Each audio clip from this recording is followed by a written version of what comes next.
Salut à tous, j'espère que vous allez bien. Retour en image sur la victoire d'hier, victoire difficile, je le sais bien. Analyse, c'est parti.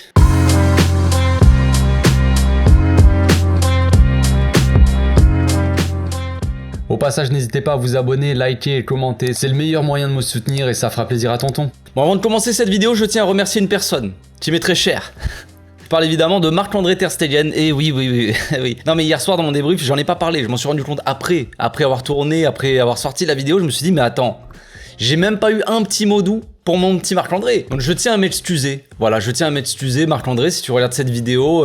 Ich liebe dich. Voilà, c'est ce que je peux te dire si tu me comprends. Mais non, mais en vrai, j'ai pas parlé de Ter Stegen. Ça a été l'homme providentiel hier aussi. C'est celui qui nous a rapporté les 3 points aussi. Si on a réussi à rester en vie, on va dire dans ce match-là, c'est aussi par ces parades assez monstrueuses. Donc si on gagne aussi cette Liga, si on va la chercher cette Liga, c'est aussi grâce à Marc-André qui nous a quand même qui a retrouvé son niveau tout simplement. Un grand Marc-André Ter Stegen. Oui, on a une bonne défense, oui, on a une défense presque imperméable, mais on a quand même un très grand gardien de but cette saison qui est de retour et ça me fait plaisir. Bon, le match d'hier était un peu comme nos derniers matchs, sur la lancée, sur la continuité de nos derniers matchs. Évidemment, c'est compliqué dans le contenu. Une défense solide, comme je l'ai dit, qui sait subir comme ça, et un but, et puis c'est tout. J'ai envie de dire, voilà, les 3 points, le strict minimum, tout simplement. Les joueurs, on a l'impression qu'ils poussent pas vraiment pour se mettre à l'abri, pour se mettre en sécurité, avoir cette petite marge de sécurité. Et d'un autre côté, soit ils poussent pas pour se mettre à l'abri, soit ils en sont pas capables, tout simplement. On a l'impression qu'ils peuvent pas le faire, tout simplement aussi. On perd généralement le contrôle du match au bout en deuxième mi-temps.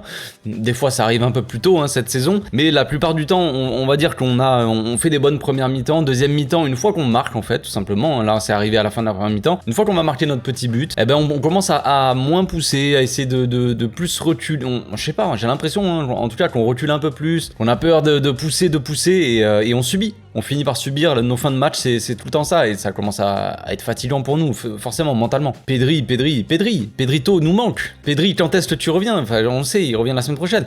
Mais franchement, là, dimanche, normalement, mais c'est dur sans Pedri, parce que Gavi, bien qu'il ait une énorme activité, bien que ça soit un gars qui donne sa vie sur le terrain, on l'a vu hier encore qui tacle 2 fois avec sa tête, frère, arrête tes conneries, au bout d'un moment, tu vas finir dans le coma, si tu continues tes bêtises là. Mais même si Gavi, voilà, il met l'intensité, il met l'agressivité, il met énormément de débauche, d'énergie, tout ça sur le terrain, mais ça n'est pas Pedri. Voilà, on peut pas demander à Gavi qu'il fasse la même chose que Pedri, on peut pas demander à Gavi, 18 ans, d'être le patron au milieu et qu'il arrive à tenir le ballon, à garder cette maîtrise de balle, cette maîtrise dans les matchs. Le truc, c'est qu'on n'est pas censé non plus le demander à Pedri, mais c'est notre réalité, les amis. Pedri est un génie. Pedri est un génie du football, c'est comme ça, et notre réalité, c'est ça, c'est que sans un gamin de 20 ans, parce que oui, ça reste un gamin de 20 ans, Pedrito, sans ce gars-là, eh ben on n'arrive pas, on perd totalement notre maîtrise dans cette équipe du Barça, quoi, au milieu de terrain. C'est quand même assez fou de dire ça. C'est triste, mais c'est notre réalité, c'est comme ça. Rafinha aussi encore décisif hier soir, malgré un contenu, voilà, il a fait une bonne première mi-temps, une deuxième mi-temps un peu plus compliquée, mais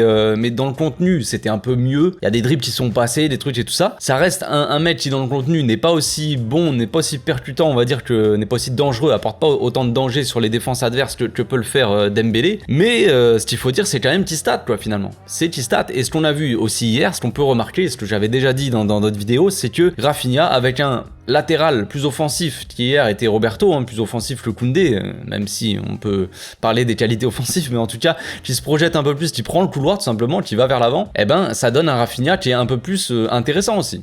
C'est un peu plus, on va le voir dans quelques séquences. Rafinha est beaucoup plus intéressant quand il va pour rentrer dans l'axe, tout ça. Naturellement, il le fait en fait. Donc il faut qu'il y ait un mec qui prenne le couloir derrière. S'il y a personne qui prend le couloir, il va rentrer dans l'axe. S'il y aura personne dans le couloir, enfin tu vois, dans l'animation, dans le contenu, il faut que ça soit un peu plus cohérent. Il faut que Rafinha, s'il rentre dans l'axe, il faut qu'il y ait un latéral qui vienne dans le couloir. C'est assez logique. Donc avec un latéral plus offensif, Rafinha est un peu plus intéressant. Mais bon, mis à part ça, dans les stats, Rafinha, il continue à stater. Il a 9 buts et 9 passes décisives, je crois bien. Donc plutôt intéressant pour une première saison au Barça. Il y en a qui ont fait des premières saisons beaucoup plus catastrophiques, même des deuxièmes. Donc voilà, dans les stats, dans l'efficacité, même si dans le contenu on attend un peu plus, déjà dans l'efficacité, dans les stats, c'est déjà pas mal. On fera les comptes en fin de saison, mais si on en est là où on en est aussi, si on va chercher cette Liga, c'est aussi grâce à certains buts de Rafinha qui nous ont apporté quand même pas mal de points, mine de rien. Et pour finir cette petite intro, on va dire assez longue, ce retour à froid un peu sur le match, je dirais que pour cette fin de saison, va falloir revoir nos attentes à la baisse, nos exigences en tout cas, plutôt à la baisse en termes dans le jeu quoi, tout simplement. Alors je dis pas ça pour minimiser quoi que ce soit, pour défendre qui que ce soit, hein. Je dis juste, enfin c'est la réalité, c'est notre réalité du moment. En ce moment c'est très compliqué dans le contenu, en termes de jeu, c'est vraiment pas fou, hein. Je pense que tout le monde l'a remarqué depuis un bon bout de temps maintenant. C'est pas ce qu'on a l'habitude de voir au Barça, c'est pas ce qu'on attend de voir au Barça, mais si on attend plus que ça, je pense qu'on va continuer à être déçus. Voilà, je pense qu'on va... si on ne gagnait pas nos matchs, et si on était, je sais pas, si on pointait par exemple à la 9ème place du classement, tout ça, j'aurais sûrement un autre discours, je vous l'avoue, hein, franchement, si on jouait comme ça, de cette façon-là, et en plus de ça, on jouait la 10ème place, on jouait le maintien, je pense qu'on serait tous... on serait tous un peu mécontents, tu vois. Là c'est pas vraiment le cas, donc je m'en contenterai, on va dire, et je vais continuer à fermer ma bouche. Mais je pense que la lumière reviendra. Celui qui va apporter cette lumière-là, c'est évidemment, je pense, Pedri, dans les prochaines semaines. En attendant, on va souffrir en silence, on va continuer à ramener des points, les 3 points comme ça, petit à petit, on va aller chercher notre 27e Liga, je l'espère. Donc on va partir maintenant sur l'analyse en images. J'ai sélectionné quelques petites séquences que j'ai trouvées intéressantes, donc c'est parti, hein. Donc le début du match a commencé assez fort, hein. Franchement, on a vu un gros pressing, une grosse agressivité de la part de Bilbao. On va voir sur cette image, donc le pressing de Bilbao assez monstrueux. Balde sort la balle sur Frenkie. On voit De Marcos, le latéral, qui monte rapidement sur lui. Frenkie est entouré de 4 joueurs, au final il est quadrillé quoi, il a pas vraiment de solution, donc on voit le milieu de Bilbao qui bouche l'angle de passe pour Lewandowski, les deux là qui bouchent la passe pour Busquets dans l'axe, les frères Williams qui marquent Gavi et Koundé, ou on va dire Busquets aussi au cas où. Frenkie n'a qu'un seul choix, c'est de la remettre sur Christensen qui joue long sur Roberto. Cette séquence montre aussi parfaitement pourquoi Rafinha est beaucoup mieux avec un latéral plus offensif, comme je disais tout à l'heure, hein, qui se projette dans le couloir. Rafinha joue en appui sur Robert, alors que Roberto lui se projette dans le dos des joueurs là, dans le couloir. Lewandowski le lance en profondeur et se projette lui vers l'avant plein axe. Rafinha, qui était rentré dans l'axe, se retrouve donc plein axe dans la surface, et sa course est assez intéressante, je trouve. Le centre de Roberto n'est pas forcément bon, un peu trop dans son dos, mais Ferran a bien suivi derrière. L'appel de Rafinha aussi avait attiré De Marcos, le latéral droit, qui a donc laissé libre Ferran Torres. Ferran, évidemment, fait une belle frappe. Il fait une belle frappe, mais évidemment à côté. Je crois que c'est la seule action intéressante de sa part dans le match. C'est un peu triste. Comme je le disais hier, on a eu beaucoup de mal à sortir court. Bilbao faisait un bon pressing, ok, c'est cool, mais de notre côté, on n'avait pas non plus... on avait beaucoup de difficultés, hein, tout simplement à sortir les ballons. On voit Frenkie et Busquets qui jouent très bas, c'est beaucoup trop bas. Lewandowski et Ferran qui échangeaient beaucoup leur position hier. Frenkie pourrait tenter une passe risquée, on va dire, pour Ferran Torres par exemple, mais la confiance qu'on a en ce moment nous permet pas de tenter ce genre de choses. Rajouter à ça en plus le manque de confiance que les joueurs ont entre chacun d'eux, on va dire. Je pense pas que Frenkie ait vraiment une totale confiance en Ferran Torres pour le servir dans ces conditions-là, tu vois. Donc ça n'arrange rien évidemment. Bref, Frenkie sert Christensen qui pourrait jouer sur Roberto complètement seul à ce moment-là. Lewandowski lui fait aussi son appel dans la profondeur en se servant de la position de Ferran, donc c'est assez, on va dire, intéressant. Le choix n'est pas celui-là. Christensen aurait pu aussi potentiellement servir Balde s'il était positionné peut-être un peu plus haut aussi, Balde, et là il est à mon avis trop bas. Le positionnement de Balde aussi, c'est un peu, c'est pas idéal souvent, mais bon, c'est un domaine dans lequel il doit progresser évidemment. Donc finalement il sert Roberto. Roberto pourrait servir Rafinha, même s'il est un peu loin et isolé contre la ligne. Gavi il arrive en soutien, et le circuit de passe, ce circuit de passe là peut être intéressant. Dommage. Donc on repasse vers l'arrière avec un Frenkie donc en défense, hein. Comme je le disais dans le débrief hier, le fait que Frenkie descende aussi bas te laisse un gigantesque trou au milieu, et donc pas de solution dans cet endroit là. Bref, on finit par jouer long parce qu'on n'a pas vraiment de patience. Jeu long sur Gavi, hein, le gars le plus grand de l'équipe.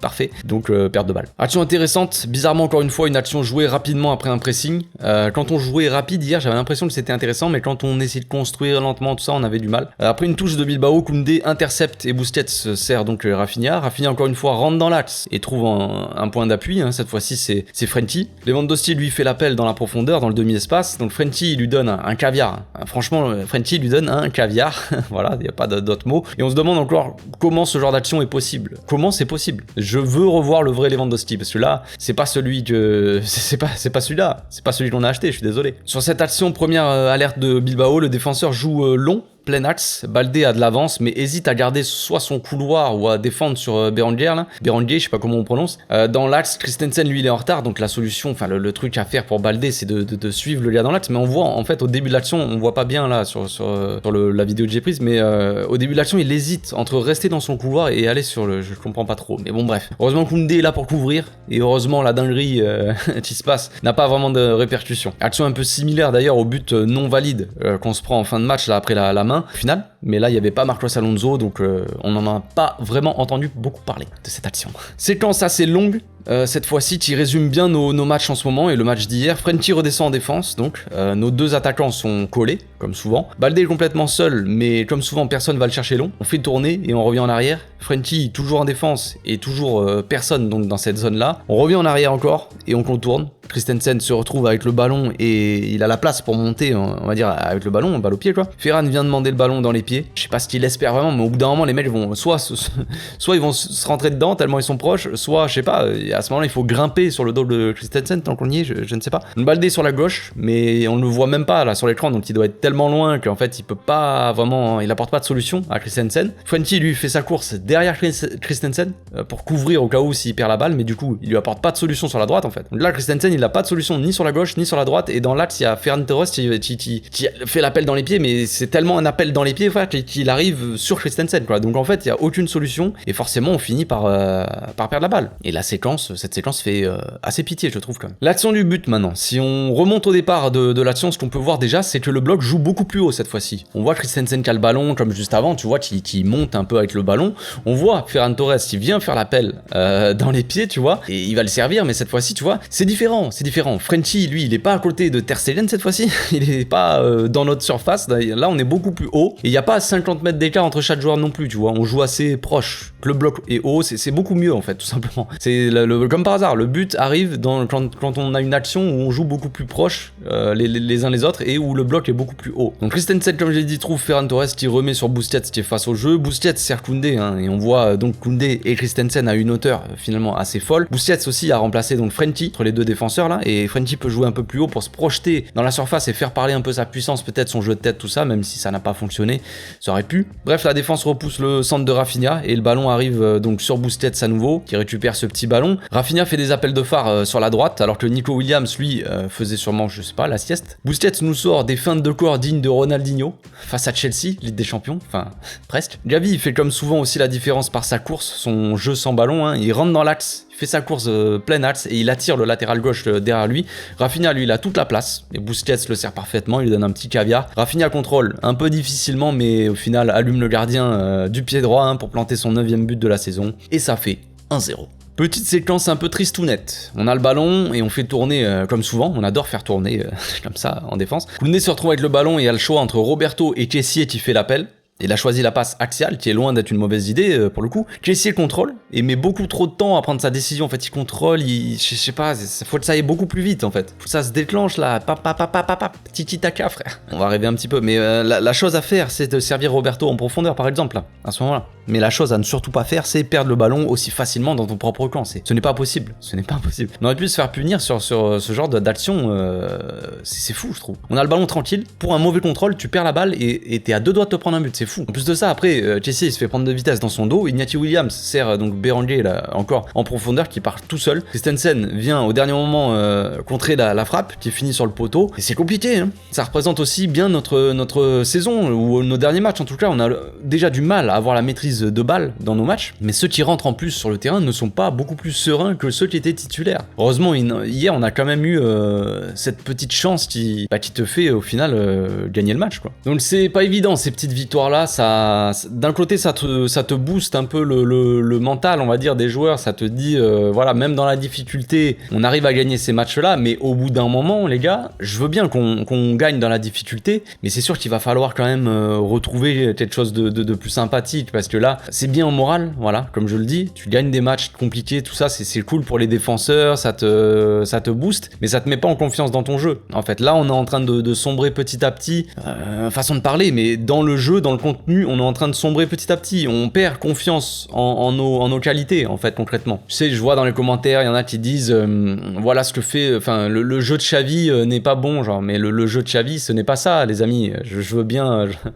veux bien qu'on rigole 2 secondes, mais ce que Xavi demande aux joueurs, c'est pas de faire ça, hein, c'est pas de faire n'importe quoi avec le ballon, c'est pas possible en fait. On n'a pas, donc je sais qu'il manque Pedri, voilà, et on n'a pas ce joueur au milieu qui va te garder le contrôle de la balle, qui va avoir cette assurance balle au pied. Comme je l'ai dit, Gavi ne peut pas tenir ce rôle-là, il n'a pas les qualités pour. Gavi, c'est un joueur très explosif. Donc quand il va avoir le ballon, il va courir comme un fou. Ça va pas t'apporter cette conservation de balle non plus. Des fois, Gavi, au lieu de conserver la balle, il va se jeter, il va machin, ou il va chercher la faute, tout ça. Des fois, en plus hier, on a beau le tacler ou tirer de son maillot, il y a pas faute, hein, parce que Gavi, le problème qu'il a, j'en parlais dans l'avant-match, mais vu qu'il tombe très souvent, bah au final, les arbitres ne comptent pas spécialement faute sur lui. Alors que des fois, il y a souvent faute quand même. Quand tu tires le maillot, machin, il y a faute. Hein.